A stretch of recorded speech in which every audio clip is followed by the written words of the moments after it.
Yeah, this is the pilot. I'm in Paducah, Kentucky. I guess the Flying J is actually in Tennessee that I was talking about the other day. That's really cool. There's like two pilots and a Flying J. But anyways, so that's where I'm at now is Paducah. I guess there's another one south of here, also in Paducah. Maybe that's where the Flying... Nah, I don't think that's where the Flying J is. Anyhow, I don't know. I lose track. Let's see here. 24.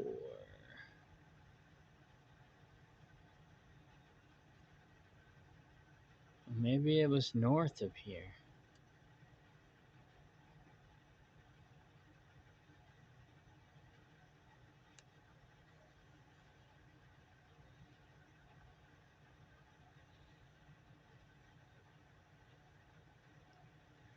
Oh well. I don't know where that Flying J was.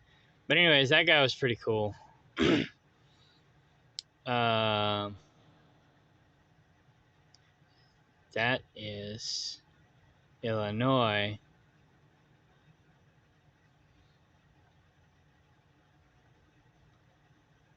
What the heck?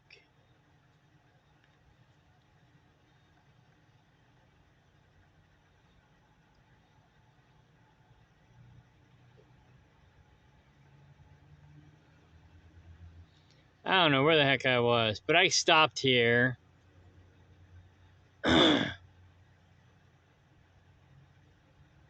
Last week. And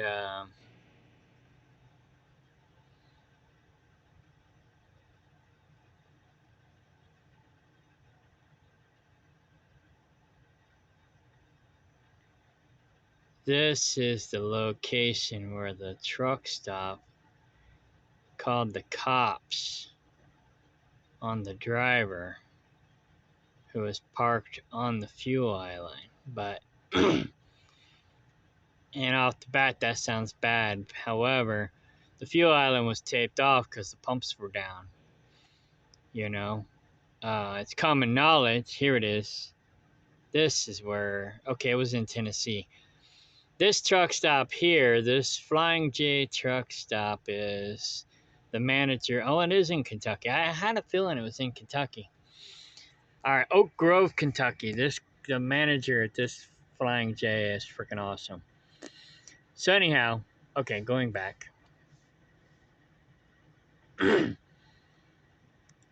So I wasn't out of my mind. I knew what I was talking about.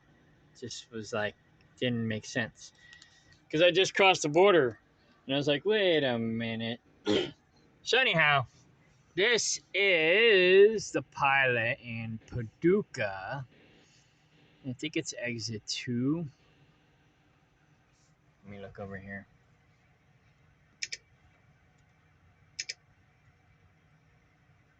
Exit 3 in Paducah, Kentucky. Anyway, yeah, there's not a whole lot of parking here. And half of it, well, actually, I'd say almost half. I'd say 1/3 of it is paid parking. And like I said, many, many years ago, I parked. There was only one parking spot left, and it was a paid parking spot. And I parked there. And lo and behold, around midnight or whatever, 1 o'clock in the morning, something like that, guy pulls in and he pays for that parking spot, and I had to move. And nonetheless, but the fuel island, like I said the other day, it's like a week ago or less. Not very many days ago. I was here. I pulled in second lane from the end because it's a tight spot here getting turned around after you fuel. So I pulled into, I think, the second bay from the end. That over by truck is at the last one, so it's the next one over. But I pulled through. I did a pull through on the fuel island.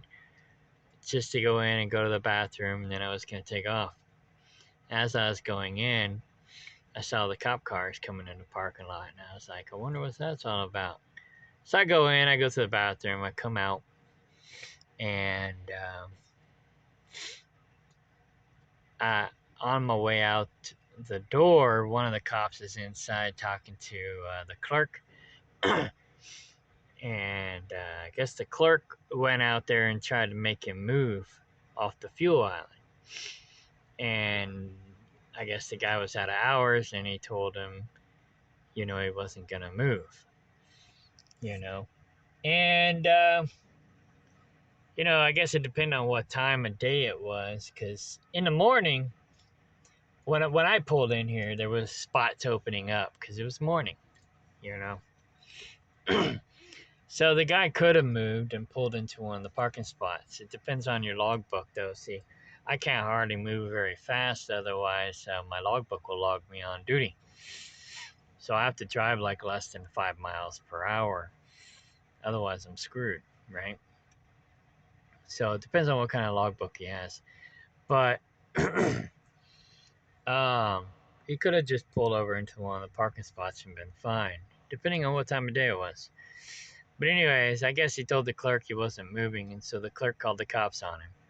Well, it was taped off, It's not like he was, and it's not like he was plugging up the fuel island. The pump was down.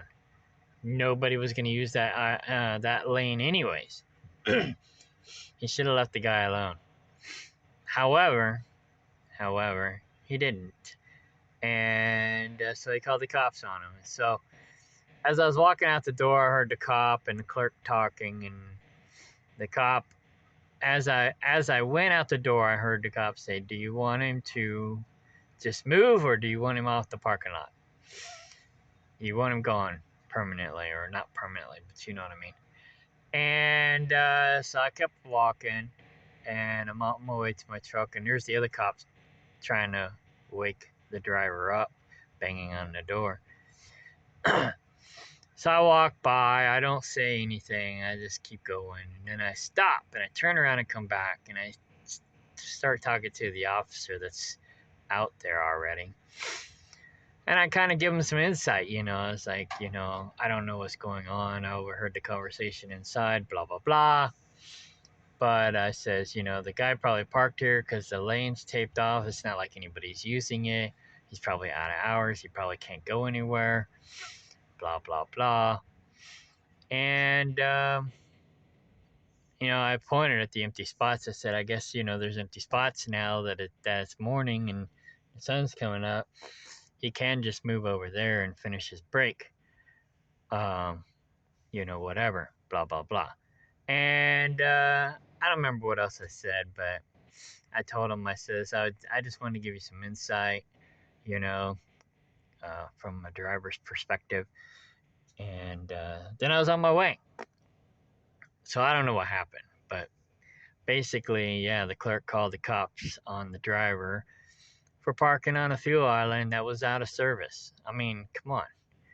He was out of hours, and it's not like you have a plethora of parking here. Yeah, like one DOT officer said one time, he said, well, you should have planned your trip better. It's like, well, we try, We're not perfect. We're not psychic. We're not robots.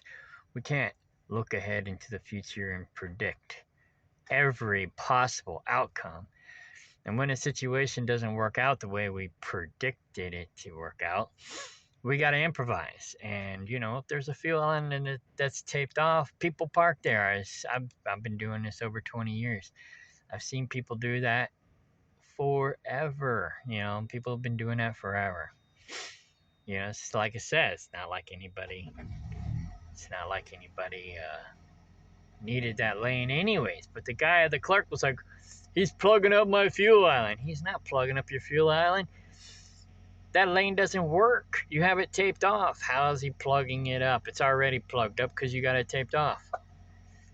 So, I don't know. I think personally, just my opinion from my observation and my experience, my guesstimation, is that the clerk was a douchebag, and if he probably would have just waited a couple hours, the guy's logbook would have said he's good to go, and he'd have been gone and out of his hair. He wouldn't have had to say anything or cause any trouble.